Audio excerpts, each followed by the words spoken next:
It's so funny. Real estate has that where you look at it and you're like, wow, why wouldn't most people do this? And then all of a sudden, you get in the middle of the renovations. You're like, Uh, oh, now I fucking know why. Because it's It's fucking hard. hard. Hard. That's why the Yeah. payoff is so And they don't big. tell you that. Yeah. So I was coming out of the corporate world and then 1 year consulting.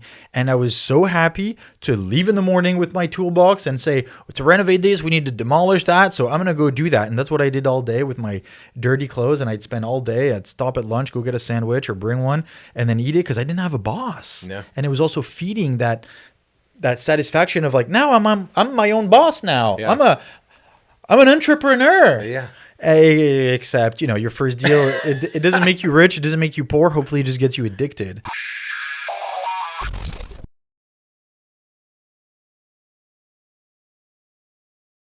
Axel, welcome to the show, man. I'm super happy that you're here. I think it's going to be a fun one. It's going to be a bit different from some of the past guests I've had in the last few weeks, and it's going to be refreshing in some ways because it's going to be a little more business oriented. But also, what I love about it that there's a life story behind the business story.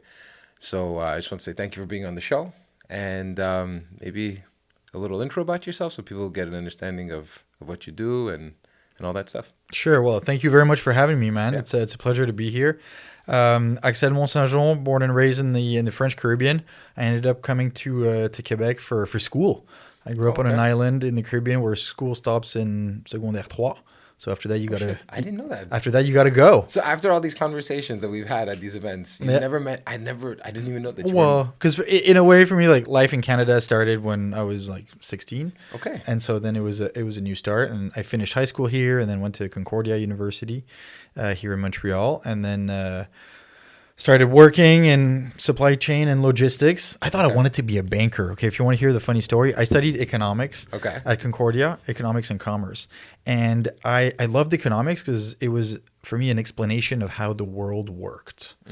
Financially, from a financial ye- perspective. Exactly. Yeah. And from yes, we live in a capitalist system, and those classes I felt like helped me understand the way things worked. And then I thought I wanted to be a banker. And before university, I also spent time on a ship, and I ended up having dreadlocks for a while. So I know I don't look You like have it to now send a because picture. like You have to clean send me a cut. And picture of I'll that. show you a picture absolutely. And looking for an internship in banking when you have dreadlocks, it just doesn't work. Yeah, it's one of those industries that still to this day there's a certain look Yeah. that is just acceptable and unacceptable in that Exactly. industry. It's crazy, but it's still like that. It's still the stereotype. Yeah. And so after like, in trying even to get interviews and going nowhere, I stopped looking for an internship, and then I ended up spending some of my summers working in construction. Okay. And that's where it was really fun because I got to work with a bunch of trades, and now I realize like a decade and a half later how valuable those experiences were during the summer. So then I finished university at Concordia, and then I went to work. I realized I didn't want to be in banking. What was it that changed? I just realized that I'd be bored because I liked tangibles. Yeah. And then I liked moving things, and then I got familiar with logistics and supply chain, and it was like, oh yeah, you got to like move stuff around, and it felt a lot more when I say concrete, tangible. Yeah.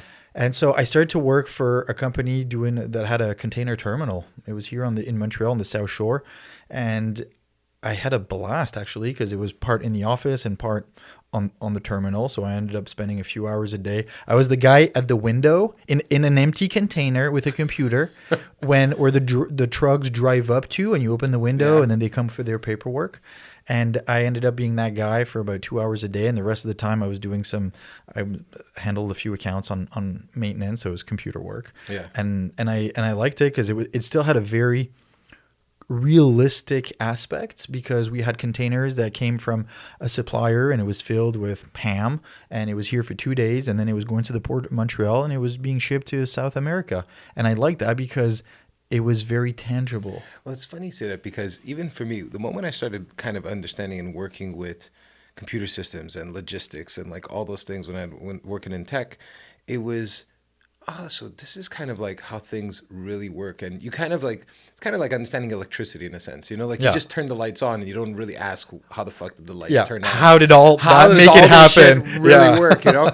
But then all of a sudden when you start getting in the background, you see the processes of it. There is an interesting element to it where you're kind of like, oh, okay, so this is why things run so smoothly and you just don't question it. And Yeah. there is a fascination to it. Absolutely. And where to me it made the connection with economics is that in university I thought like, oh, kind of economics helped me understand how the world works, and then logistics helped me understand how we've achieved our standard of living. Yeah. Because everything in this room, everything that you have in your kitchen, most of the things you have in your house were shipped at some point Yeah. from somewhere, whether it be trucking, rail, by air, by boat, like you name it. Yeah. And so understanding how that worked was a light bulb moment where I felt like, I was, I wouldn't say making a dent in the world. I was making no dent at the time, but it was just understanding, and Yeah. and I found that very gratifying. Well, it also, I'm sure it helps you now in the world that you are in today to understand, you know, the business of real estate, the idea of like all your supplies that are coming in for the renovation project. So you understand when someone is saying there's a problem at the port or anything like you're getting it. Like you understand why, and then you're trying to probably find a solution around it. Yeah, and that's a very good point. And whichever level we operate at, it's always good to have the macro view. Yeah. And now, obviously, like I'm not doing enough renovation to order containers worth of vanities, even though soon we will. But it's still really interesting to understand that point. And then so after that container terminal, they sent me to Vancouver for a little bit. I spent 6 months over there, and then I came back and I went to do a master's. Okay. And then I did a master's in supply chain management, and I had ended up applying to one school in Germany and then another one in the Netherlands. And I ended up choosing to go to Amsterdam because it was a lot more fun. Shocker. Yeah. Duh. It was Berlin's Hamburg. pretty fun. It was Okay. Hamburg. Oh, okay, it was Hamburg. Okay. Hamburg. It was a 2-year program, and this one was a 1-year program, and it was also a little bit more affordable. So I chose that one because the logistics of it was rather Just go with challenging. the affordable one. Yeah, Right? That's and, the bullshit. And it was 1 year. It was 1 year intensive. It was August to August, and I worked my butt off. Yeah. To be honest, like. Yeah, I also had some fun times for I sure, hope and I so. went out and I biked around and all this and everything else that you can imagine. But it was really hard work. And then when I came back, I came back in end of August, and I was like, I need a job now. I need a serious job, and I ended up It took me about 2 months, and I got a job at Resolute Forest Products, which is a pulp and paper company. Okay. Based So here. again, another switch. You went from Yeah. banking to the containers now to kind of logistics. Yeah. And then now into pulp and paper. Well, to manufacturing, and I was Okay. looking after supply chain. So at first, I did 1 year of production planning for a year, which was great because I got to learn how the core of the business works, and how we produce paper and how this whole thing works. And then I went into logistics. So like once we've produced paper, because paper comes in big, gigantic rolls, and then it gets shipped to the client who cuts and prints on it. Yeah. Whether it's newspaper or other I remember product because lines. I worked at the Gazette at one point in my life, and I remember going yeah? to the printing place, and I was just Isn't it looking- fascinating? It was a mind fuck. to be Oh, honest. yeah. It was kind of like, this is how this happens. And I remember going to the facility and just watching the production of it and seeing those huge rolls. Exactly. You know, but then what I always found crazy about is that every day was like a brand new paper, right? And it has to get shipped out. So it was like, it was such an insane process. I remember when I saw it, I had a lot more respect for the newspaper at that point because I was like, there's a whole process here and it's been happening for like 100 years. Yeah. And they used to print 2 like at one point in a day because the news would pass so fast, right? There was no other forms of news at one point. So like these people were writing the stories, doing all this every day. Every day, it's absolutely mind-boggling. And I'm glad you got to visit this because for people who haven't seen this, they have a hard time understanding. To me, it was the industrial process that goes into it. From the printing standpoint, you put a big roll and then it gets printed, it gets cut, it gets folded, it gets refolded, it gets stacked, and all this. And so you saw the big rolls. This was our product. Yeah. So we ended up doing 20 rolls in a truck, and it would go to whatever printer or transformers who just cut and resell. But for me, it was the industrial process. Yeah, it intrigued you. Yeah, because it's like logistics. And there is a connection with economics because it's a continuous flow. And those paper machines up north, a lot of the plants were in Lac Saint Jean. The machines run 24 hours a day, Yeah. 365 days a year. The goal is to never stop the machine. Yeah. The machine has a personality. The machine is a very important person. Yeah. There's 150 people who are there to cater to her. Yeah. And it's and when I called the plant in the morning, like first thing 8 o'clock in the morning, was like, how was production overnight? How is she doing? Yeah, Literally. I remember. It's funny you say that because at the Gazette, that's literally how they would talk about. At the plant, it was really like that was the most important client was the actual production of getting it out because without that, you didn't have a business. No. And it stops very quickly. Oh yeah, and there's always something that happens that breaks. Oh yeah, so there's always constantly people like the technicians that are working around. It was pretty intense. I remember like there's a stress that's associated to that. That was like nonstop, 24 hours a day of just like, okay, is it okay? Can it print out? Can it make sure that because that's our business, it runs on this. Yeah, and that it was a fabulous learning experience. And I was over there in logistics for about 2 years. Okay. So we shipped. So I looked after the plants in Quebec, where we produced between 300 and 500 tons a day. Jesus. And then it's got to stop, and we can never. Usually we could store about 2 to 3 days worth, and then it's got to go elsewhere. And that's why you constantly need your flow of trucks, your flow of rail, and then we also do some containers, so we get shipped by boat for overseas order. And of 500 tons, it's 40 containers. That's one order. Massive. Going to South America or wherever it's going. It's a lot of boxes. Yeah. It's a lot of paper. And so, how do you ship 3,000 tons of paper from here to California, where your client needs 40 tons a day of this kind? Yeah. Anyways, I love this stuff. So how come you left? Well, I left. So after logistics, I moved to procurement. Okay. I was the team of buyers. Oh, you're that guy. And you know what? Oh man, it every went time down. I've ever dealt with procurement, It went down. It went down from there. It's just that I took the position because then I had a team of 12. It was a bigger budget, and I saw it as a way to become manager because I was climbing the corporate ladder at the time. I just wanted that dream. I wanted to go as high up, as far up, as quickly as possible. Yeah. And I was, I think, quite good in the corporate environment, and that was my gateway to become a manager. Yeah. And then it kind of went down from there. What happened? Because my boss at the time he was kind of the old school version, very challenging, which I'm grateful for because I learned tons. But it had another set of challenges, and I didn't have as much fun because it wasn't as creative, and it wasn't my focus. I love moving stuff, not necessarily just focusing all day on buying and doing bids and I like the negotiation process and creating savings for the company because it has a big impact on the bottom line. But anyway, so I was in that position for about a year and a half, and then life. We were having our first child. Yeah. I have now a son who's 7 and a daughter who's 5. That's when our son was born, and we were at the hospital. My wife was giving birth, and literally the day of, I was with my new employer finishing to negotiate my job offer, being like, "Hey, what's happening in the room?" and this and that. What a crazy feeling to know that you're in the middle of like this crazy moment of your life. Yeah. But you're still dealing with work. Yeah, and at the same time, it's like, how are you feeling? Like when you think back now, in a way, I look at myself years later, and I'm like, that was gutsy. And at the same time, it's like, what a way to compound changes all at once. And it was a friend who told us this at the time, and she was like, slow down. Like, you guys got together, you bought the house 2 years later, you got married, you have a kid, you've done this in a 4-year period. Like, it's a lot. What of a whirlwind? And I was like, yeah, but like my wife is very strong. I admire her. I love her to death. Like we feel like we can literally take on the world. It's just that now the world's gotten a bit bigger and a bit heavier. But at the time, no kids. We were both working, in a corporate environment. We came home, and so we also renovated the place like mostly ourselves for a year. Add another layer of complication. It's never fun. But at the same time, and it led to stressful situations, but it also gave us a taste of real estate and what we could do, even though it's a very different environment and setup. we felt like we could do anything. And so going back, because I still have this view being at the hospital, like kind of like leaning against the wall on the phone with my future employer and my wife about to pop and this and that. And I was like, I can do this, no problem.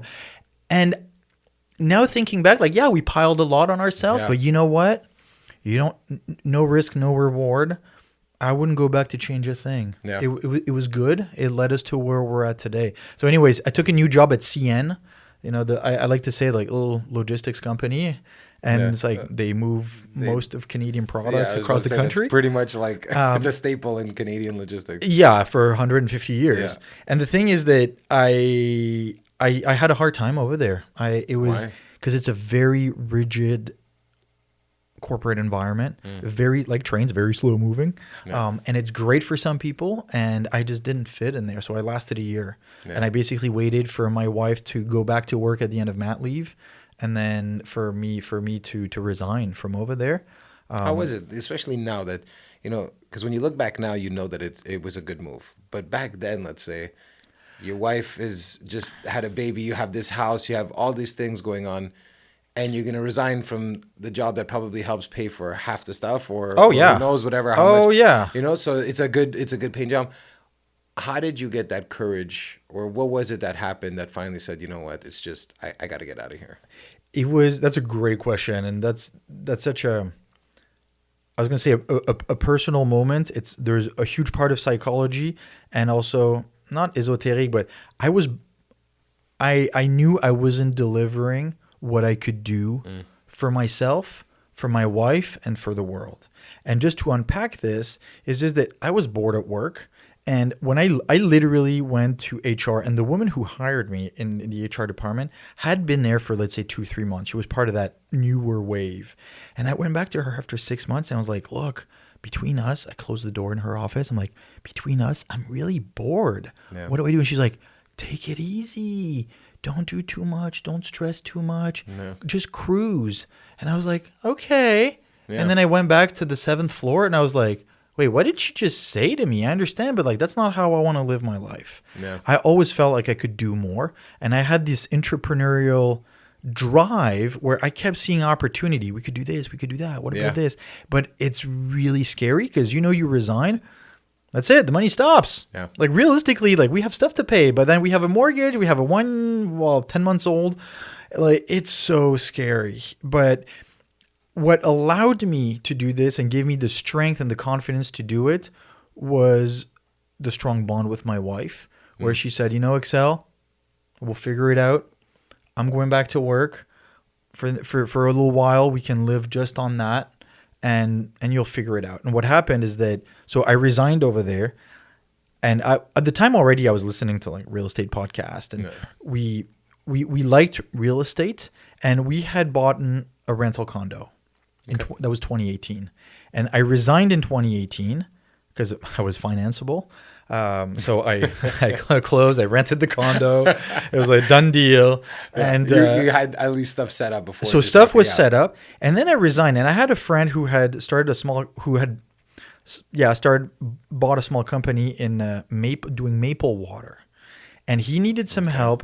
Essentially, like coconut water. Well, there's also maple water. It's every kind of water. it's the tap, the sap. Sorry, before it gets boiled to make maple syrup. Okay. It's actually kind of like sweet water, Okay. and it's really really good. It's got a lot more nutrients and antioxidants and all stuff than coconut water. And at the time, it was really coming. And for some of its industrial properties, which I'll get into. And he had asked me, he was like, hey, would you come in? Because with the logistics, like you could help me because we're going to be bottling. We're going to do 300,000 bottles. Imagine 6 tanker trucks come into a plant in Ontario, and we need to do some 500 ml Tetra packs. Okay. So it's an undertaking. But what was good though is that you had all this experience over the last almost decade. Let's Yeah. say, of just So I had working. learned. You learned Yeah. like that, so it I kind of learned and- served your purpose either way. Exactly. And I had like you need like, okay, a trucking company. I can call a dozen of them. And we got all this arranged. So I ended up doing a 6 months contract with him to help him with a bit of sales, a bit of logistics. So we bottled 300,000 bottles. They came out in pallets. They were stored, and then they had to be shipped by container. Yeah. And we also did some 1 meter cube totes for the industrial segment. And so that was fun. And then he was between here and Europe. We ended up finishing this contract. And then when I was finishing this, a friend who was going into an online sales company asked me to come with him. He was going to be director of procurement.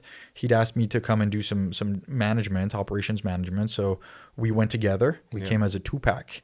And this was online sales, and it was a bit of an eye-opener of how that world worked. And same thing, after 6 months, this ended. I wanted to end it. I really didn't like the work environment over there.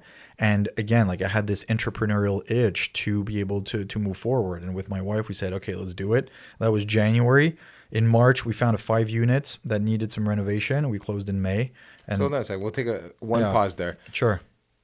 Your wife was working somewhere else too. Yes. So she was in the full-time. So she's a tax lawyer. Okay. She was full-time. And so kind of the arrangement was that, because by then we had, I was going to say a kid or two. We had 2019. The second one, I was going to say 1.5, but we never found the comma. Yeah. So it was, so our first one was 2017. The second one was 2019. And so for some time I was finishing work, I was trying to do morning and nights so she could focus on the job. And because she had a much more rigid work environment. And it was great in some ways, and also like a bit challenging because I was trying to work hard, but then the day was literally between 9 and 3 or 9 and 4. So it came with challenges, and it came with numerous, I don't want to say arguments, but challenges, and it really tested the relationship. Yeah. I can imagine, because there's just having kids in general tests your relationship. Yeah. Adding, the idea of knowing there's that itch of, this is not for me. I'm kind of like searching, and like, I don't know if you felt this way, but you always, every time let's say you ate something, like if we had to compare the job, to some sort of food, you'd be eating it, you're like, it's good, but there's a little salt missing. There's a little pepper missing. There's just a taste that's missing in every bite. And so were you feeling like that? Hence the reason, like, maybe the switches were happening? Yes. And at the time, I didn't know exactly what that was, but I knew I wasn't on my ex. I knew I could do something different. And were also you finding yourself, like, with every one of those steps, were you realizing something more about yourself? Exactly. And thank you for bringing this up, because I really do now see it's a staircase. Yeah. And you get to learn nothing is linear. Yeah. And sometimes you take a job, you have an experience, whatever that life experience is, and all of a sudden really quickly, boop, you go up one step, and then you kind of plateau, and then boop, you go up another step, because whether it's a work, whether sometimes it's a trip where you go somewhere and it opens your eyes to another side of reality that you hadn't sunken in, that changes your mindset, your vision, and then you act accordingly. Yeah. And so with those different work experiences and the desire to build something for ourselves, it was a kicker, it was a trigger moment. Yeah. And then there's still the hard reality that, like, you got to pay for all this stuff. Yeah. That's always the hard part, right? Yeah. It's everyone has an idea that I want to be an entrepreneur, or I want to do this, and that's great. Yeah. But then you forget that throughout that whole process, there was a continuous paycheck coming in. Yeah. And like you said earlier, once you go on the road of entrepreneur 100%, the only time a paycheck comes in is if you get that paycheck. You make it. You have to make it happen. Yeah. Yeah. So how were you able to switch to that mentality? Because you've been in a corporate, you've always had a paycheck, right? Yeah. So, and did you grow up with a lot of entrepreneurs around you, or was it mainly kind of like employee mentality? You know what? That's a really good question. It took me a while to realize that, but most of my family has been more employees, and both my parents were the profession libérale. My father was an architect. He worked for himself. He had, at the top, he had an associate, and he had an architect, a designer, and then a secretary, and he'd always been kind of the boss and doing everything. Yeah. And he was really good in that lane. Yeah. But he wasn't a big entrepreneur. Mm-hmm. He was very good at what he did, but he never had, I think, the desire to build something huge. And it's funny because when we talk about it now, he says, Axel, like, we were 7. So my parents split, so my father and my stepmother, and then it was 5 kids. Yeah. And so he's like, I had to I That's had a it. business on its own. That's a Almost. business on its own, and it took me years to realize, like, yeah, we have 2 kids now, and it's a lot of work. It's depending on how you want to raise them. The kids are costly. Yeah, and it's funny you say that. Like, as I got older, I started realizing too. Like, my dad had a garage, and him and his uncle, well, his uncles, my uncles, his brother-in-laws, they had a really successful business. They didn't realize they had that good of a business and a marketing plan that they didn't even realize was their marketing plan. Like, they had every segment. What was it? So my dad, I love talking about my dad's garage because it was a garage in Villamar Okay. at the time, and they were just general mechanics, 3 guys, but they didn't realize that their marketing plan was phenomenal. My dad was the early bird. All the older men loved talking to my dad, like read the newspaper in the morning, have the coffee, sit down, the cookies, and they would come in and hang out. But they all brought their kids. They came, then they brought their kids, and then they brought their grandkids, and everyone in their family trusted my dad. My dad was like The go-to guy. the go-to guy. Yeah. Then you have like my Uncle Angelo. My Uncle Angelo was the electronics guy. So like he had the satellite when no one had satellites. He had the laser discs. He always like the first when it came Yeah. to electronics. Early adopter. Early adopter, exactly. And he was all the younger guys, let's say, would always go see my Uncle Angelo because we're like, okay, what's the new technology or whatever it is. And then you had my Uncle Nello. He was this tall, good-looking Roman man, so everyone would come in, that was Nello here, so they had all these 3 segments that they had an amazing marketing team that they had no clue. It was just them being themselves. It was natural. It was just natural. Yeah. And their business ran from like the 70s all the way to like early 2000s. And then they closed it. But I remember I used to always think to myself, oh my God, it could have been such a huge business had they maybe expanded in other locations. They could have franchised. They could have franchised. Yeah. But then when I think about it, it's like, okay, they all had kids, they had families, like they had mortgages at 18% at the time, and like shit was just different, right? Yeah. So like I look at it and it's like, what an amazing thing. But I think sometimes because we saw that, we're like, oh, you could always go to that next step.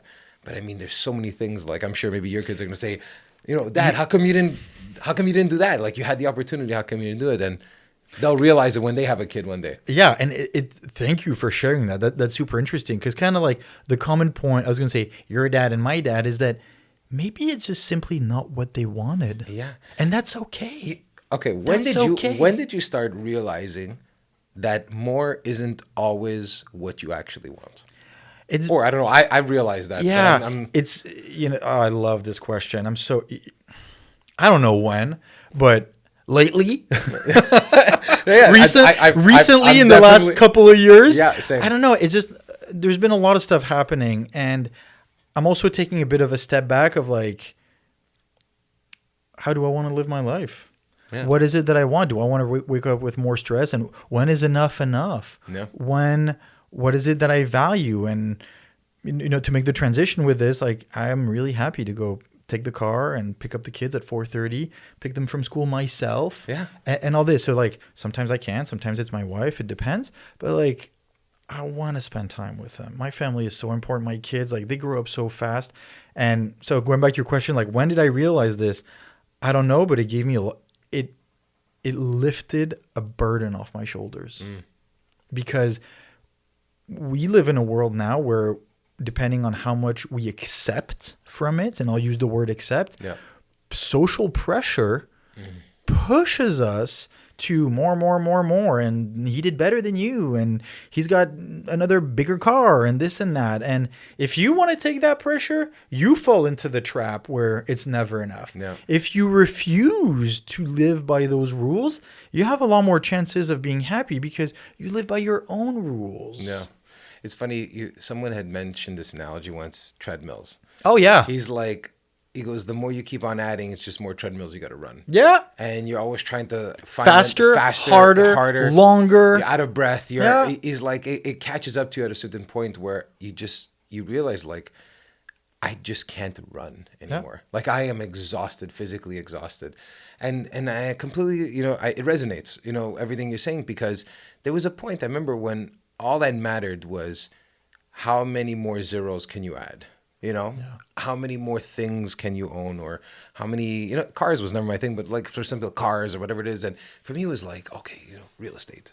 Obviously that's what your focus on now, but like, okay, how much real estate, or how many stocks, or, it's just, there's always this idea. And again, funny enough, as it kept on growing, never satisfied. Yeah. That was the weirdest part, is that Never enough. as things grew, you literally felt more like shit. Well, that's how I felt. Yeah. So I don't, Yeah. I can relate, man. Yeah. It's and you say it beautifully, because it's never enough, and we have that peer pressure that we accept. Let's also Yeah, be mindful of exactly. that we take. But if you refuse, then you live in a different way. And so I don't know when I realized it, but it feels really good now, Yeah. because it's a bit of a liberation to not have to do this. And I used to compare myself, yeah, but in this period of time, like, he bought so many buildings and I only bought so many, and he's better than me and stuff. And now I'm like, I couldn't care less anymore. I know it. And it's funny, you said something earlier, going and pick up the kids. And now I go pick up my daughter, like, every day, pretty much. I'll go pick her up. And to be honest, I play with her from, like, I'd say she gets home at 5, 5 to, The like, 5 to at 7:30? 5 to 7:30 before she Yeah. goes to sleep. Like, everything is off. Yeah. There's no computer on. There's Yeah. no phone. There's no TVs. There's no shit like that. Like, literally just playing with her for about 2.5 hours. Me and my girlfriend will make supper, whatever it is.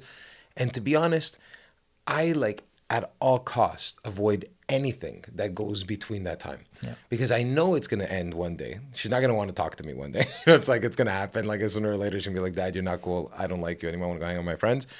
So to me, it's kind of like, if I don't take, that's the most important investment now. Like, like, before I used to look at the real estate. You made it your priority. I made it a priority. Yeah. And I feel like that only happens once you actually, because then, there's always the other side of it. Oh, well, you have it. So that's why. Well, it's easy for you It's because easy you for already you. have it. Yeah. But actually, you got lucky. You got lucky, exactly, Yeah. right?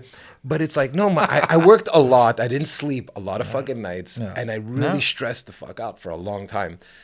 And now this is kind of like, okay, it hit me, like, when I have to choose between, that Airbnb thing or it's my daughter. It's like, it's my daughter. Oh, yeah. It's like, there's no ifs, ands, or buts, because I know this is so fleeting. Yeah. It has value, but almost like no value. It's lost its value. Yeah, it's lost its value because the pleasure it brings you is at a decreasing marginal return. So every time it brings you less and less and less. Whereas seeing your daughter grow and spending time with her is the exact opposite. It's more and more and more. And my wife at some point said, we just need to be mindful that we have about 18 summers with our kids. Yeah, and it hit me so hard. I was like, what are you talking about? No, we don't. It's like, well, think about it. After that, they'll be in school. They'll want to travel with their friends. They'll want to go to Europe and go backpacking. Yeah. At least I wish it to them. And all these things. And then, yeah, you do have, and it hit me so hard. And she was like, well, Emile, now we're down 7. Yeah. It was an awakening. So she said that a few years ago. So at the time it was, 4. Yeah. But anyways, and it was really a prise de conscience, a wow moment of, okay, that's really the priority, and that's what I want to focus on right now. Yes, the real estate projects are important. Yes, everything else that we do is, but as you said, like that moment between 5 and 7:30, 5 between or 8 is crucial, because that's really the quality time that we have with our loved ones. And so it's funny you said the summers, because someone had told me something similar, but how many good summers do you have left? And I was like, oh, fuck. Oh, Jesus. Dude, he's like, think about it. He goes, if you're healthy, right? He goes, because that's the whole point. If you're not healthy, everything ends. He's like, you hit 40 stuff. He's like, you have maybe 25 good summers if you're healthy.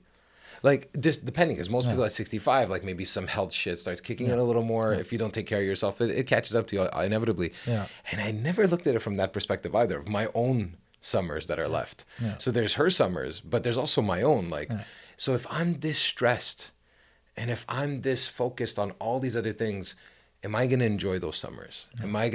How am I going to think about those next 25 summers when I'm 65? Yeah. And I felt like that was also the awakening a bit on my end of like, how do I want to be remembered?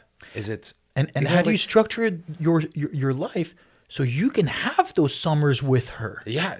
With her, with my girlfriend, with friends and family. And it's funny, I don't know if you felt this way, but as I was younger, like I was willing to sacrifice any time with anybody to make sure that this project in my mind was successful. Yeah. Like I would not sleep. I would not see people. I wouldn't go to the party. I wouldn't do anything. Like I would just like, we got to make this thing work. So everything else, fuck it. Whether it was a business or music, even at the time, like it was like, I didn't show up. I had to play gigs. I had to do all those things. Were you that same way where everything didn't matter? Like those, I guess, aspirations was the only thing you saw? Yes and no. I've always been very relationship focused, Okay. and I don't know. It's a tough question to answer. It's just that maybe it did, but not necessarily in those ways, because I feel like I've put a lot of priorities on experiences and work experiences. So I guess work. I just said it, but to be able to be better later. And as you said that, it made me think of something that I was at a conference recently in the U.S. and the guy was, I'll share it with you in like 1 minute. He gave it 45. Is that as we begin in our lives, like, think of legacies. Yeah. And at the beginning, like at the top, we have a legacy and a goal kind of money, because we need to sustain ourselves and our lifestyles and our families. And then from there, we create a legacy of time. Yeah. Because out of making money, we can get back our time, and decide how we spend our time. Yeah. So it's money, then it's time, and then it's, as you have time, you get to master like the relationships that you have, because you have time for those relationships. So you decide who, how, when, and all this. And from those relationships, what he brought up I thought was fabulous, because in some ways I feel like that, even though I haven't fully achieved the other ones, is the legacy of service. Because as we have more relationships, we want to help and serve others. You do. You really, it's so funny you say that. Over time, it's like I've closed big deals and all those things. Like I made great money doing that stuff, but I was like, who did I really serve? Did I really help anybody? Or was it just a deal that we closed? And it's great, like it does help a business, whatever, but was there an impact? Like is there a reason to keep doing this? Yeah. And it's definitely, it's something that I don't know, it's maybe as, like you said, with age or with more time to think, because you have a little more time to think in the sense that you've invested a little bit better. You did all that struggle at the beginning, so you have a little more leeway to have that capacity to think. And you start asking yourself more of those questions of like, am I, what's the big picture here? Yeah. So now if we go back to on your end, you ended up realizing that there was that shift, you and your wife, and you wanted to shift to real estate. Yeah. So what was it? Was it that renovation project that helped you get there? So after consulting, like I wanted to go into real estate because I saw it as a vehicle of investment that fit some of the criteria that I understood, that I felt like I could control, and on which I could have an impact. And what I mean by that is that I was starting to educate myself. I listened to hundreds of hours of U.S. podcasts called Bigger Pockets. Okay. As a joke, I say that I've earned a master's degree just listening to them, because there's like so much information. So that, and then I feel like I could force appreciation, because you renovate a kitchen and a bathroom, you can resell for more. Yeah. And this is something very tangible that we could do. And it's something that we can control, because if we decide to keep the building, we can manage it and operate it for 2 years, 5 years, 10 years, and reap the benefits from it. And so not only is it that we liked the asset class, but I grew up on an island, and I've always wanted to create communities, because I grew up in a tight-knit community, and I saw real estate as giving people the opportunity to create communities. Yeah. And to create a community, you need to live somewhere, because as an immigrant, it took me a while to understand that I actually want to build and create dwellings so that more immigrants can come, because we need it here in Quebec and in Canada. We don't have enough babies anymore. We need immigration, and so we need to house them. And that's become my mission. Now, that shift with my wife is because it was multiple fold, because it was a way to create and to start a business for ourselves. It's just that we didn't really know. But we just didn't know exactly what that would look like, other than, well, we found a 5-unit. It needs a lot of love and care. We bought it for low. We can renovate it and go rent it out and refinance, and that'll be paid. That'll be payday. It's just that I didn't realize all the challenges that came with all that. Then all of a sudden, it's so funny. Real estate has that where you look at it and you're like, wow, why wouldn't most people do this? And then all of a sudden, you get in the middle of the renovations. You're like, oh, now I fucking know why. Because it's hard. It's hard. That's why the payoff is so and they big. don't tell you that. Yeah. And so I was coming out of the corporate world and then 1 year consulting, and I was so happy to leave in the morning with my toolbox and say, to renovate this, we need to demolish that. So I'm going to go do that. And that's what I did all day with my dirty clothes. And I'd spend all day, I'd stop at lunch, go get a sandwich or bring one and then eat it because I didn't have a boss. Yeah. And it was also feeding that satisfaction of like, now I'm my own boss now. Yeah. I'm an entrepreneur. Yeah.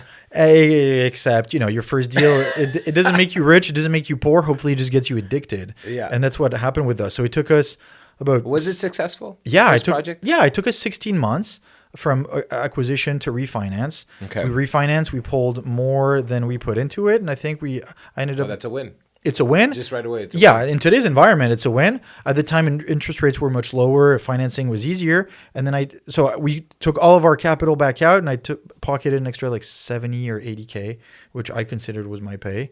Wow, I don't even really fully remember those numbers anymore. So I need to go back look into it. But that's really roughly what it was like, 70, 80K.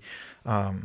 So that's then someone's salary when you think about it, right? Well, so that's the thing. And thank you for bringing this up because I was kind of sometimes complaining. Well, not complaining, but like sharing with my wife, wow, this is hard and I haven't gotten paid and I work so hard. And she was like, yeah, but think about it. Like you did this project and you've built us more equity in that 1 year project. And at the end, you got paid after tax what people make. It takes them 150,000 to net 70. So this was actually really good. Yeah. And she's been so supportive in reminding me of that because it's also the ups and downs of being an entrepreneur. Well, you're so close to it, right? Like it's kind of the forest from the trees, you know? So you sometimes you just look at it and you're saying, oh man, what's the progress? How much is it? But then when you look at it, like you said, the equity, the money that came out of this, you got a salary in a sense in the end. And this is all your own. That's the part that we, like every entrepreneur, whenever you talk to them, they always forget that ultimately, like, they didn't have to answer to anyone but themselves. Like this money is truly theirs. Yeah. And they built it. They built that money out of nothing. Yeah. And I think there's a satisfaction that when you start doing that, was that kind of the addiction? Did that kind of open up that idea of like, wow, I like this now? This is what I wanted. Yeah. The hell with the corporate world. Yeah, it was. And again, it was something that we felt like we could slowly build and manage and that eventually it was in the process of setting us free. And we finished this project, we refinanced, we did another one, and then we did another one. And then after a few, call them optimization projects, you buy, you renovate, you increase the revenues, you refinance, and then you wash and repeat. After a few of those, then we were like, yeah, but we got better at doing the renovations. Like on another project, it was a 5-unit in Hochelaga Maisonneuve. We had to put it on stilts. We redid the foundation, redid the full stone facade, doors and windows, the roof, a little bit indoors, and then I had my sewer. I learned how important sewer is. Anyways, learning experience. Yeah. Oh yeah. No. And at some point we're like, hey, it'd be cool to build because new build also has. It's a different set of challenge. I can imagine. It's usually. It's rents that are usually at market. It attracts a better clientele. You have less capex for the first 10 years, and it was feeding the why that it took us a while to redefine, which is to add dwelling because we have a housing shortage right now. So renovating is great, but if you can build new and actually add, that's even better. So 2 years ago we bought a piece of land in Saint Jerome. It was a deal that was offered by another developer that I knew, and the project was already approved by the city, so it removed a lot of the stress, the red lines, all of just that. Yeah, a buddy of mine was trying to build something next to Metropolitan, and I think it took him 2 years before and it was obviously Montreal. There's obviously a ton of red tape in Montreal, so hard. But he ended up building, but it took almost like 2 years. Like the structure was just sitting there. Yep. Like they had to wait for permits, and he was saying it's just absolutely bonkers the amount of time that it took to get approvals and like just all the permits and everything like that just to move forward. Yeah. And there's a lot. So I got into it like, oh, okay, the project's approved. I just need to go to permit, do the financing and build it. It's pretty simple, right? It's always like that on paper, right? It's not that bad. And so it was a 16 unit with underground parking and 5,000 square feet of commercial space. Project approved. I'm like, okay, let's do it. So we had refinanced another one. So we had a little bit of liquidity. I got a friend to come in with me. We bought the project thinking, hey, easy peasy, but that's going to be a big jump. Woo! Challenge. So what happened is that it took us about a year to get our permit. So we got it in. So we acquired in May 2022. How are you feeling in that process though? Because you know, it's one thing when it's a month or two that you're waiting for something, but now you have this land and you're waiting for a year and you're paying for stuff, and you just don't even know when you're going to start the project. It's not a question of like when's it going to finish, when's it going to fucking start. Yeah, it's nerve wracking. I could imagine. It's nerve wracking, and the thing is, I didn't realize you don't know what you don't know, and I knew I didn't know a lot, but I didn't realize the entire process. Because what happened is that last year we got our building permit for the 16 units. And then when we started to look into a little bit more details about preparing for the build, we realized that we had an issue with Hydro-Quebec because we need to pile. And the hydro lines are so close to the property line that we can't put the machine without being too close to the lines. And they can't be sécurisé because the width between the poles is too long. There's always a little caveat, right? And it's 25,000 volts, and you can't securize 25,000 volt lines, medium tension. So all those things that you learn. I became actually quite good at this. And you always get good when you have to pay for something. When you have to pay, and when you're stuck in front of the problem, and you have to figure it out. You got to figure it out. You don't have a choice. You don't have you're losing. There's no way out. And then I started to talk to the city, be like, hey, well, those poles need to be moved. You know, embellissement du centre-ville. Would you come in with me? And they're like, no. But we're changing the zoning in the downtown, and this was combined to my neighbor at the time had said, you know, I could be interested in selling my land because she had like a little building, commercial triplex, and a nice little parking lot. And I thought for our commercial space, that parking lot would be great. So we had a conversation over time, and you know, we kind of danced around each other, and then it was like, okay, let's make an offer. Real estate is like that though, right? It's never instant. It's like you just drop an idea somewhere. And someone needs to think about it because it's a big move. It's a big asset to move. It's a lot of money. So they're never going to make a decision, oh, yeah, I'm going to sell tomorrow. It's like you just kind of drop in that idea, let it simmer, maybe see them again. Hey, if you need anything, let me know.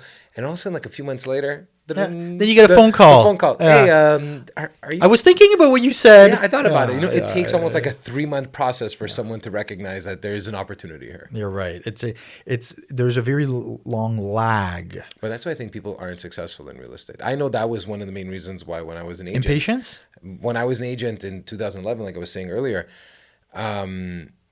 you know, when I got to commercial, I remember I said, this is just too long. I was too young. I was in my 20s. It wasn't for me. I was like, I needed it to be fast paced. I need to make the money now. Close, right? And all that stuff. So when I think about it now, maybe I'd probably be better at real estate because I have more patience to it and understand that there's emotional issues in there. There's financial ties. There's family stuff. There's all these layers before something gets done. So that thought, like you had said, you placed the seed. You planted that seed, and then like 4 months later, all of a sudden that phone call comes in because it finally gave its time to grow, you know? And then you start talking about, okay, well, what terms? Like, okay, if you were going to sell this, like, it's always if. How do you see this work? Yeah. And this is a question to anyone who's listening.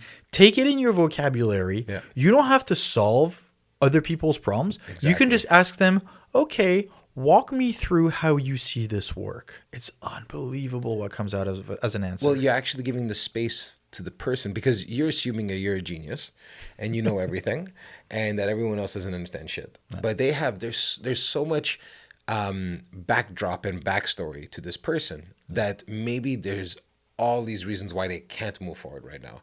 And if they tell you, you know, well, my brother is, my dad is this, or there's a family one, then there's financial maybe constraints to it. Yeah. Maybe there's zoning things. Like, let that person tell you what the reasons are as to, you know, what's holding them back. Yeah. But also they'll probably know how to move forward too if you give them that space. And if they have the space, as you said, to name and show what their constraints are and priorities are. And then you can work with it. Oh, there's an issue with your brother, this and that. I totally understand. How can I help you with this? Yeah. And so anyways, going back to the land, we ended up putting it under contract. And so we put it under contract to close a little over a year later. Wow. Because she's retiring and she'd like to take her to finish her business and Like, then maybe tax move on. reasons. There's There's so many she things. shared there's all Yeah, sorts yeah, of yeah, I'm reasons, but sure. she's like, I want this to be my last day, so ideally we would close on that day, like a year from now. And so, anyways, all this was lined up. So, going back to the project, like the city mentioned a zoning change, and then I was able to get my hands on the land next door. So now the project went from 16 to 43 units. Wow, that's a big jump. So that's a big jump. And so I had the hard moment of being, okay, well, I have a building permit. Do I go and build this?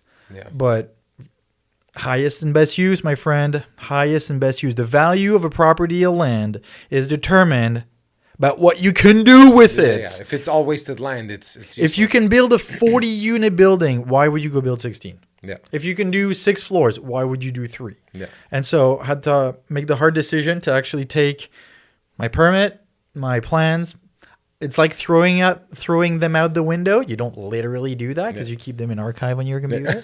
But it's you have to go back, and you go back into your soft costs and in development. So you go back in architecture, you go back in engineering, and then How hard was it to kind of make that decision? Because you're so far along in a project. I had a hard time letting it go. I can Honestly, imagine. because it's like, yeah, but I've invested already like a year to 18 months. I have my permit, which is my first major milestone. And now it's like, well, you could make it bigger. Do you want to like stop now and restart? Yeah. And it took me a little while, and then I came to peace with it, and I know it's the right thing to do. Yeah. It's just accepting that, hey, it's going to take another year. You're restarting, but you do something bigger. And like a lot of things, as long as you see the payoff being and the impact being bigger than what you have to put into it, then everything is justified. Yeah. And, going back to, I've had numerous conversations with the city, the urbanism and all this. And we're located across the university. It's in Saint-Jérôme, across from l'UQO, Université du Québec en Outaouais, that's based in Gatineau, but has a satellite campus in Saint-Jérôme. And I spoke to the city, spoke to the university, and I was like, well, we could do some student housing because there's a huge need. Oh yeah, that'd be great, because I want to maximize the ROI. And the ROI for everyone is the return on investment. That's one of them. Yeah. I want to maximize the return on impact. Yeah. And it's impact for the city, it's impact for people who live around it, it's people for businesses in that vicinity, and for everyone, for all stakeholders, because that building is going to be there for the next 80 years. Well, one thing, like, I know we're talking about this project here, but one of the things that I noticed, I remember when I first met you, was, at the Scotch event there from Dino, but there was also at, I think, Bar Joe or whatever it was in Old Montreal, and you were hosting an event, and that was a big part of, I think, that what had attracted me to, like, say, okay, he wants to build a business, which is great. There's the money impact. There's the money return. I get that. But you were talking, I remember talking about how, the courage of like leaving what and going into real estate. You had mentioned, about educating people, where that's the real estate podcast that you have, which is the real estate effect, right? Yeah. So, there's that show that you get people coming on and you talk about it. And now this project. So there's that alignment of that service part, like you were talking about earlier, where that's always been a kind of a fundamental piece ever since you got into real estate. And it feels like, you kind of saw that picture too, right? Where there was a trifecta. You have this opportunity with this new land. Do I take that time and lose another year in a sense or not lose, but I guess push aside. It feels like it. It feels like that at that moment, I'm sure. Push aside that year of work to kind of see the bigger picture. So that's the financial aspect, but also now the impact, like I'm going to actually be able to give more homes to people. I can actually create more space for people and the students and stuff like that. So it's always been there, like ever since the time I met you, which was maybe 3 years ago or something like that. Definitely, like, so it's funny to hear that no matter what, it always kind of comes back to those three things. It's all linked. It's all linked. And it's funny to share about it with you. And I'm actually very grateful, because sharing that story makes me realize also how it's always connected to that. Yeah. And sometimes, when you're living your life, you don't always take 3 steps back, like this conversation is making me do, to see the main and the common strain into all of it. So thank you. No, and it's funny because even like we'll finish up obviously on the land story, but it's definitely something that you're open to talking about it. You're open to admitting to the mistakes or the the stuff like that, like where and in real estate it doesn't happen very often. People are also terrified of saying That they made a they mistake. made a mistake, or Yeah, but that's the yeah, pressures of all yeah, that stuff that we were yeah. talking about earlier. So it's funny to hear that you saw that and you were willing to take that step back because the bigger picture was more important. So anyway, I just want to kind of like It is well. Thank you for sharing that. The thing, there's so many different angles to go. Is just that I've always I've always liked connecting with people because we can all learn from one another. We can all give back to one another. And once with my wife, we went into real estate. We're like, well, why aren't more people doing this? Because it's not easy.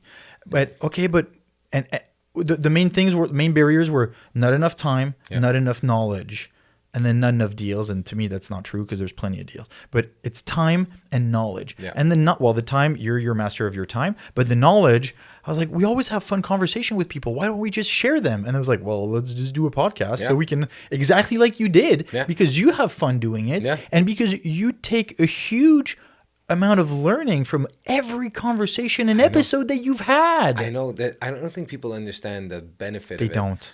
Of like when you start doing it, you love sharing the story, but you love listening to the story.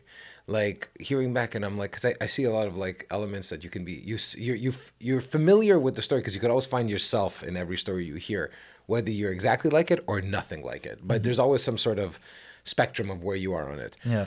But then when you listen and you actually stop and really listen to a person talk, you're like, oh man, there's so many good nuggets and takeaways from this that you learn for yourself and you can walk away from it too.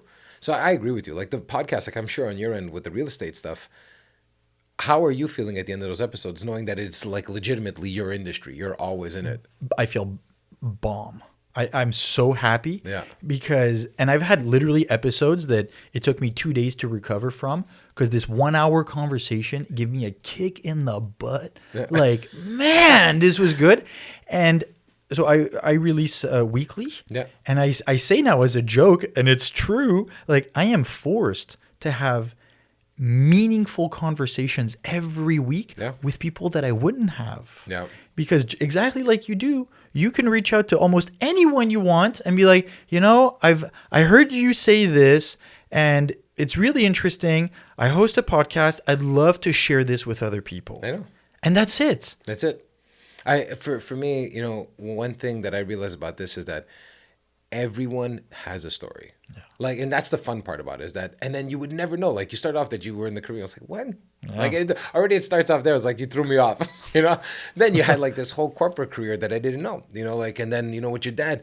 And so you learn about this person and you like I said, like then you start recognizing a lot of similarities.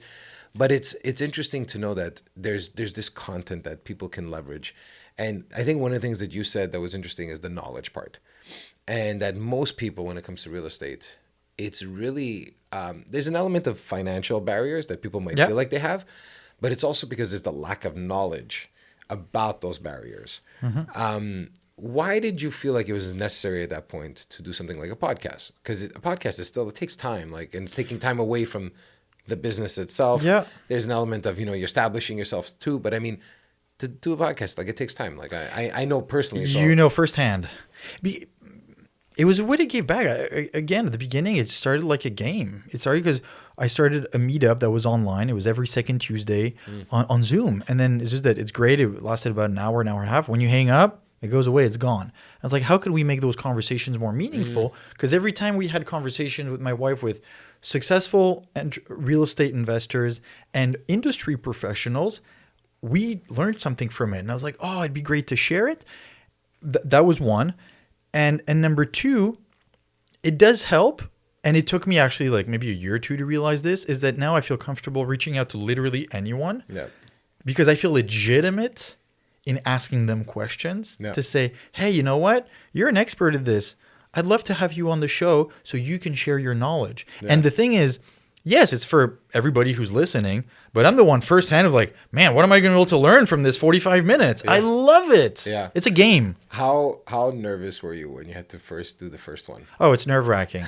You feel the imposter syndrome at its ultimate. Big time. And then even after like 5-10 episodes, sometimes I didn't know what to talk about. And I was like, well, I'm going through a transaction. I had a transaction on a 5-unit in Longueuil that ended up being a disaster. Well, we just didn't close basically. No. And I was kind of sharing the process. And then I was like, who am I to share this? It's just some ridiculous 5 unit in Longueuil Yeah. with all sorts of problems. And then people are like, no, this is exactly what people want to hear. And you just put yourself out there, you take a risk. And one thing that I think you and I have in common too is that we want to remain, and correct me if I'm wrong, okay? I don't want to Yeah. put those words in your mouth. They're mine, but I feel like we relate to this, is that we want to remain very genuine about the conversations that we have. Yeah. i.e., you can go listen to, I'm sure, any of your episodes or any of my episodes. I'm not here to pretend I'm something I'm not. No. I'm not going to put myself in a situation where I say something that I can't do or deliver. Yeah, I'm a small investor from Montreal who's trying to do things, but that's it. And if you can relate to that, Yeah. then we develop a strong bond, but because we stay genuine, we stay real. Well, it's so funny that the hardest thing for most people, and this was a realization too in the last few years, is to actually be yourself. Yeah. It's like you would think it would be the easiest because it's you, but it's actually the hardest thing because you're so worried about what someone's gonna think, whether they think you have no clue what you're talking about, you're not an expert, you sound stupid, and your accent or this or whatever it is. You know what I'm saying? Anything that you can think of, Yeah. and you're so worried about trying to shift away from being yourself because you're worried about that judgment. It's the actual opposite. Yeah. The more you're like someone else, the more people won't want anything to do with you. Yeah. And the more you actually start listening to your voice and you just say, fuck it, who cares? I'm going to say what I want. I'm going to dress how I want. I'm going to talk how I want. And it's funny enough, it's the breath of fresh air that people are looking for. They're just like, okay, he's admitting Finally. he's a small investor in Montreal, but you're building something too that's different, and it's not like just always cash and just like building this idea of like insanely wealthy. You're still wealthy, but in a way that is making sense and people can relate to it most likely. Yeah. No, it's awesome, and that's why even when I watch the show, the quality of the show is fantastic. By the way, Thank you. very good. And so, what like all these projects? So, by the way, what happened with that project in St. Jerome? Is it finished? Okay, now? no. So last week we resubmitted to the city. Yeah. So because we now need to go through the whole approval process again. So for 40, the 40, for the okay. 43 units. So now we're at 19 spots underground, 7,000 square foot of commercial on the ground floor. The city wants a commerce de proximité. Okay. And then 43 residential units from the studio to a beautiful penthouse on top, and then mostly 1 and 2 bedrooms. Nice. And then so the goal is to, because right now it's a hole in downtown Saint Jerome, and the city really wants this to start. Yeah. So they're kind of giving it priority. And the goal is to be approved by end of April, and then we'll go for permit around June Yeah. to be approved in the summer and to start this fall. So it's ambitious, it's doable because we do have this support from the city, and I'm working in parallel with on the financing. It's just that by the time we start, it will have been 2.5 years for me. So, okay. Have you, people do this, and I think it's a great exercise. Have you visualized what that ending is going to look like? And like, how do you feel when you see it? Oh my God, man, you and I are quite alike. Like, thank you for asking this question. I've had low moments since January. I've cried numerous times by myself at my desk. I believe you. In front of my computer, saying to myself, "What the fuck did I get myself into?" Yeah. I felt like I was going to lose it all. No. And what helped me after wiping my tears is that, well, first it felt better because I cried. And then number 2 is that I visualized so many times standing on my concrete slab. Oh man, I can't And even imagine what that must feel like. And the thing is, because it's so underground, and then it's not really fun underground because you're in a dark box. But at street level, it's going to be quite nice because there's big windows. And I've visualized myself so many times walking on the concrete slab, and it's a construction site. Like in my head, in my dream, when I close my eyes, there's pipes coming out here and there, and there's raw concrete posts there, and some places it's boarded up because the windows aren't fully installed.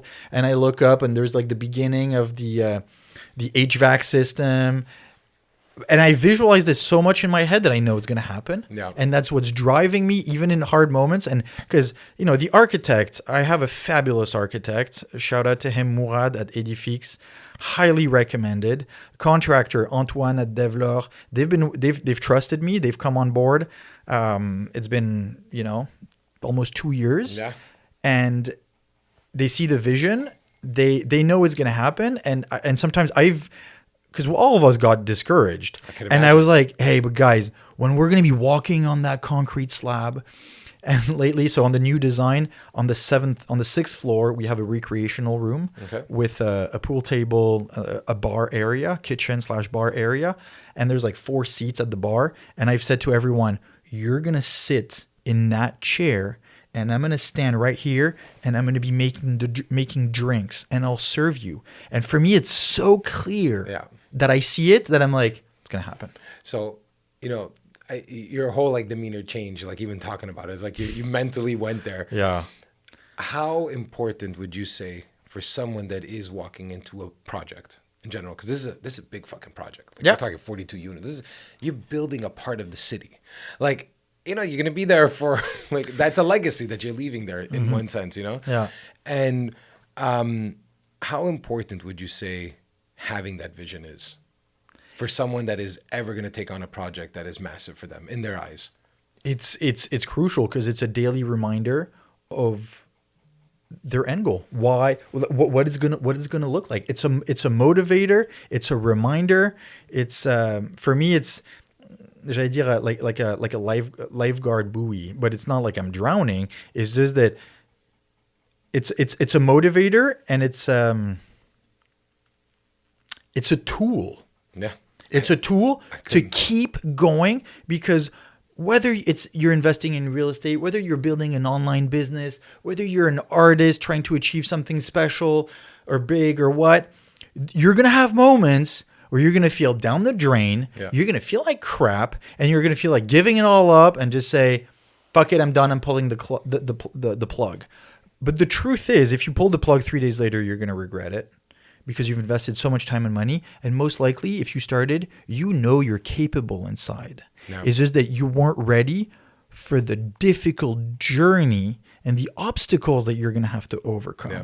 And visualizing is such a good reminder /tool/ to keep going, because if you know that one day when you close your eyes, you will have built that certain business or painted that particular mural or whatever it is, it will remove the doubt in your head that you can do it. Yeah, it's funny you say that because one thing that I do and I find it's always been helpful. I take pictures of Yeah. everything. It's like A picture freak. A picture freak. Like when I'm working on a project, I'm taking pictures throughout. I don't know if they're going to be important or not, but I take them. And at the end of every year, what I do at the beginning of every year, actually, the first week of January, is I go back to January 1st of the year before. Yeah. And I just scroll through. And I'm like, oh my God, all of these things happened in 1 year. Yeah. I don't scroll through in a sense of like, oh, I'm proud of where it started, whatever the project is, and to where it is today. Yeah. And then it reminds me, okay, it's grown. Like there's always growth that happens. Either, from the podcast, like I remember, funny enough, last year I'd said, oh, my goal was release 1 episode. And now we're at episode like 39 or whatever it is, right? And I'm like, I can't believe it. When I look back at the end of the year, like my goal was release 1 and we ended with 30, And so it was just this insane idea of the growth. So for me, even when we were building here or whatever it was always taking pictures of it. And then I would look at the end of the year, I'm like, oh my God, the place looks so different. My kid, like I have so many pictures and videos and I'm like, oh my God, she looks so different. And when you look at that, there's this like satisfaction of seeing that growth, but then combine that with the vision, I find it reinforces the vision. You're like, okay, I'm getting there. I'm getting to that point of having that drink with everybody in there. And I find like that, those are those things that people don't tell you when you first get in. Like now, maybe with podcasts and all YouTube and all that shit, you see this more. But I feel like when I was younger, I didn't have a lot of people telling me those things. Like Very the true. vision is Yeah. important. It was always Yeah. about making money. Yeah. But the vision associated to it is what gets you through all the times you say, fuck it, I'm going to pull the plug. Yeah. I found the vision. To me, without that, I'd be lost. Thank you for bringing up the vision, because earlier when I said like the reality is that I'm a small investor with a big vision, Yeah. and with no problem sharing it with others. Yeah. And you've taken that step as well, because it's actually scary to, I was gonna say, podcast, to document, Yeah. to share. Where we should have this conversation, we put it in the public domain. Who knows? Yeah. And even that is an obstacle that we have to break through. And going back to I like what you said about the pictures of like, scrolling back through them, and then because it's really fun to do this as a reminder. And with the kids, I love to do this. And we put it on the big, we have a projector, put it on the big screen. I'm like, remember when we did this? Remember when we did that? And because what I love from it is, and my son will say, yeah, and that's when I found that particular stone that I forgot about, that's not on the picture. Because for them being so young, like their memory is so fresh and clear, and it always triggers back things that aren't on the picture that I didn't remember. And I'm like, oh yeah, thanks for reminding me that. It's such a fun exercise with the kids. But it's so true. Like my girlfriend laughs because I have a million pictures. She's like, it's ridiculous. But then, like, once in a blue moon, when we'll go back and we see like something about her, and she's like, "Oh, I remember that day when she did this," and I'm like, "Oh shit, I didn't even know she did that day." And it's so funny. It's exactly the same story, and that's why I find pictures and videos, they're just reminders of moments when you're stuck. When you're stuck and you feel like, how am I going to get this done? Like, I'll have a picture, let's say, of like, for the marathon, for me was like, I can't believe I did that. So every time I think maybe I can't get this done, I look at that picture and it just triggers. Remember how many times you thought you couldn't do that? And I find things like that help, because it's so hard. There's so many things always happening that tell you that, are you making the right decision? Did you fuck up? Like maybe you bit off more than you can chew with this 42 or the 16 to begin with. Oh yeah. Well, look, Axel, like, we're coming to an end here. How would you want this to close off? What do you want people to know about you before we end this? Interesting question. How would I like it to end? I would just like to share that if I can do it, you can do it too. And I'm not talking about the real estate. I'm talking about having the confidence that you can achieve 99.9% of what you set your mind to if you have the discipline and if you put in the effort. And I know it sounds, I was going to say cliche. It's not about that, but just you can do it too. It took me too long to realize how sometimes I undermined myself, I self-sabotaged, and I don't want to live like that anymore. And also, for those who are listening, do not take other people's pressure. You have a dream, you have a vision, you go out and do it. Forget what everybody else says. Fuck them. Okay? It's what you want, and you'll realize that once you free yourself of that, you're actually a lot lighter to be able to perform better, and you can reach your full potential. Awesome. That's great. So if people want to reach you, what are the best ways to reach you or connect with you? They can connect with me on LinkedIn, Axel Monsaingeon, or on Instagram. Same thing. It's my first name, last name. And then they can listen to the podcast. They can find it anywhere. It's called The Very Real Estate Effect. I'm actually going to change the name soon. I feel like after 3 years, it's time for a little bit of a makeup, not makeup, but like change. Change. It's due, but I don't know exactly to what yet. So if anyone has ideas, let me know. Awesome. Axel, thank you so much, man. Thank you so much, appreciate man. you being here. Thank you. That's it. Awesome. This was really good, man. I like it. Thank you. My pleasure. Thank you. Hey, thanks for checking out the show. It's been awesome working on this project. And if you like it, tell a friend. And if you want to support the show, you can by 1, subscribing and liking our YouTube channel at the DMW Podcast. 2, you can go to our website and sign up to our mailing list at the dmwpodcast.com. And 3, you can follow us on Instagram at the DMW Podcast. Thanks again for all of your support. My name is Stef, and this is the Dead Man Walking Podcast.